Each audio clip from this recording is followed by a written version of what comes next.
a young, hot, undefeated junior middleweight prospect, and he's joining us right now. Victor Guerrero, glad you. How's it going? What's up, my man? How's it going? I appreciate you having me on the podcast. No Appreciate it. problem, no problem. Hey, if you can crank up your volume a little bit, Yeah, of that would course. be good. Um, I'm going to ask you the question you probably get asked all the time, but when did you start boxing? I couldn't find an amateur career. No amateur career. Yeah. I honestly, I've been in the gym since I was a little kid and running around and stuff. But I started taking it serious when I was 14. I didn't have a big amateur background, to be honest. I don't under 30 fights and stuff. Most of my fights that I went to, the opponents didn't show up, because of the name and stuff, and just it was frustrating. So ended up turning pro pretty early and stuff, and just been building my experience from there. Yeah, no, I'm gonna get to that. It looks like you're gonna have a busy 26. This is gonna be your year, but we'll get to Oh that in a yeah. little bit. Um, do you think that it's harder for you or easier for you to be the ghost's nephew? I'd say a little bit of both. It comes with its pressure and stuff, and I got a some big shoes to fill up. But I kind of I want to rewrite my own story. Fill my own shoes. Yeah. Me and my uncle. He did great things. And it's my turn to do great things in the sport of boxing. And like you said, 2026, a lot of people are gonna know who I am. So I'm excited for it. Yeah, it's funny. I knew I figured you would say that because a lot of people say, "Oh, they let me from the fighter's point of view, I would think it's harder when a relative, in your case, nephew, but a son or something, and they're Yeah. following, and I think it brings additional pressure on the fighters, and it's just something that you gotta be good at blocking out, and like you Oh, said, make 100%. make your own name, right? Yeah, yeah, of course. It's gonna come with hate and with love too, So I just roll with the punches and just, go out there and perform, put the work in the gym and just keep my head down, stay humble and, when it comes to fight night, the people are gonna see the results. Yeah, try and get your volume. You're cracking up on your volume. Um, you're if no one ever saw you before, and I got to be honest, I've never seen you fight live. Describe your style. Very, very technical, long, I like to use my distance. I'm 6'3", fighting at 154, so um, that's what we're working on right now is just using my long jab and my distance. And I don't like to waste any punches, so like I said, I'm very technical when it comes into the ring. So your first five fights, they all came by knockout, and then your sixth fight, you went the distance. How did that make you feel? I'm sure people wonder. You definitely get in the groove of knocking people out, right? I mean, Yeah. did you feel like you didn't do your job right or something? At first, yeah, obviously any fighter wants to get the knockout, so Uh, I wouldn't say I was disappointed, but coming off, going the full distance, it gave me a little more experience, and I got the rounds in that I need, to build off that. And we corrected the mistakes that we needed to be corrected, and everything's been pretty good since then. So, um, it's even if you go to distance, it's all good experience at the end of the day, and that's what you need in the sport. No, 100%, 100%. My point wasn't. It was just like I know you get into a routine. You're knocking Yeah, everybody out, and then all of a sudden you're like, wait, this guy's still standing. We're going. What's these things called scorecards? But exactly. you, Yeah, you yeah, yeah. so 2026, my man, looks like you're going to be a busy, busy guy. You've already fought three times and won, of course, all three fights. You got two more scheduled already. Um, are you? Are we going to see even more of you? Oh, 100%, 100%. August 29th is his next fight. We're in camp now, fully locked and loaded for it. And the next one's December 10th after that one. So yeah, like I said, like you said, it's gonna be a busy year for me, and you're gonna be hearing a lot more from me. So stick around and check out the updates and stuff. And I'm excited for this year.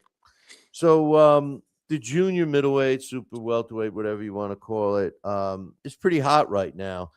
If everything worked the way you envision it, how do you see yourself fitting into that division in terms of, obviously you're a hot prospect now, and then that next step is to become a contender, and then of course get in the mix. How do you see that going?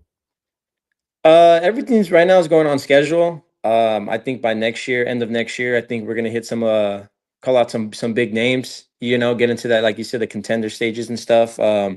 You know, obviously the big names, Boots, Xander Zayas, the Fondoras, the Virgil Ortizes, those top guys, obviously, down the road, future matchups, and I'm keeping my eye very close to those fights and stuff. And I'm excited. I think I can give Fundora some problems, at being close to his height. I'm 6'3", he's, I don't know, but 6'6" or something, 6'5". So, um, like I said, we'll see, and then everything right now is going to plan, and we got a busy year this year. The one thing you mentioned, Fendora, what I see with him, and maybe it's something that can help you with your game. Obviously you see it too, but he's in the last several fights, he's really learned to use his height and reach to his advantage, and it makes it very tough on the other fighters. Is that something that you work on, or is that part of your game? I mean, it's got to be something. What you got to be able to maximize learning the Yeah. distance, right?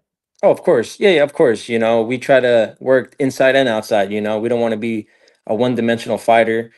Because that's how you get picked off by the top guys in the division. So, if it needs to be a brawl, I can brawl. If it needs to go, I can find the outside. I can find on the outside too. So, I'm very confident in my abilities. My reach, my footwork, my hand speed and power. So.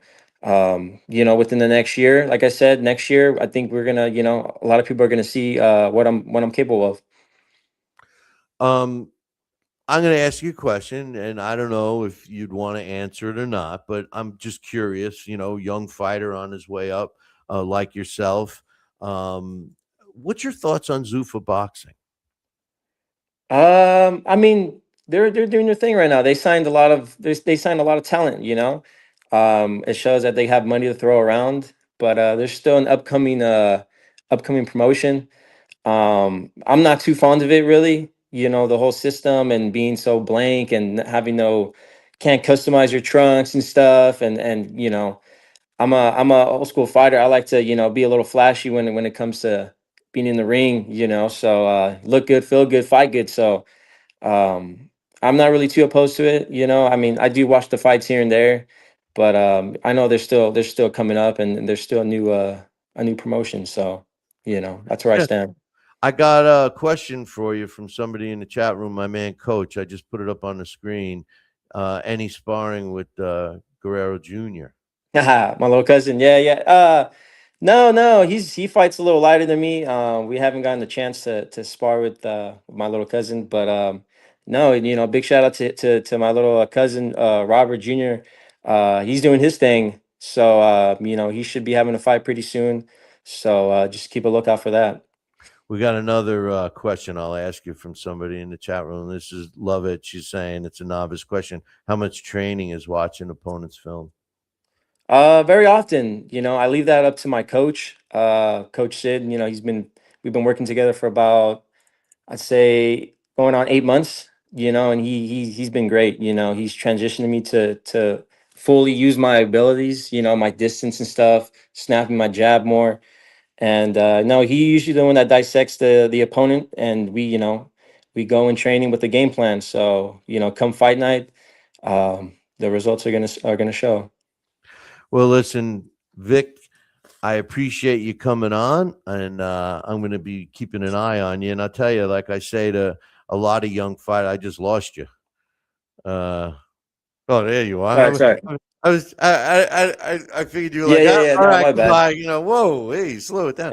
No, but like I say to a lot of young fighters when they come on in the beginning of their career, when after you become famous and you're a world champion, don't forget little guys like us. You gotta Oh, you of gotta come course. back Yeah, on. You yeah, know yeah. what I mean? Oh, most definitely. I definitely, after the fights, I like to be back, and we can keep this conversation going. Sounds good, my man. Good luck in your next fight in August, and keep us posted. Right on. Appreciate you guys. Thank All right, you. take care. That's Victor Guerrero. Um, yeah, he sounds like he's a good kid. There's a lot of these young fighters we've had on the show recently over the last couple of years have been, they've been a breath of fresh air, and Vic is no different.